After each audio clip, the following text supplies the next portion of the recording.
అంత అర్థమైతే గట్టి కొట్టు కొట్టు. అయిపోతుంది కూటం. ఇంకా సేపట్లో ఇంటికే. స్తోత్రం. తెర మరుగున ఆయన ఉంటాడు, తెర ముందు నిన్ను నిలబెడతాడు, చెయ్యి ఫైట్ అంటాడు. నీలో ఆ పరిపూర్ణతను ఎదురు చూస్తూ ఉంటాడు. ఒక దశలో నేర్పుతాడు, తర్వాత నువ్వే చురుకుగా ఫైట్ చేయాలి. ఎట్లా ఉంటే మంపుగా చేయాలా చురుగ్గా. దెబ్బతిని కింద పడితే లేపి నిలబెట్టి అట్లా పరధ్యానంగా ఉంటే ఇంతే తన్నులు తింటావు. చురుగ్గా ఉండాలా. తెలివి తెచ్చుకో పో మళ్ళీ అని మళ్ళీ బలపరిచి దించుతాడు. ఏంటి మళ్ళీ యుద్ధానికి తప్పదు పా. నేను ఈ విషయం ఎందుకు ఎత్తుకున్నానంటే ఒక కీలకమైన విషయం మీ దృష్టికి తీసుకొచ్చి ముగించాలని.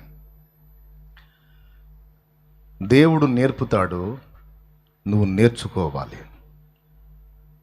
నేర్చుకోవాలి, ఎదగాలి, పరిపూర్ణ సిద్ధి పొందాలి.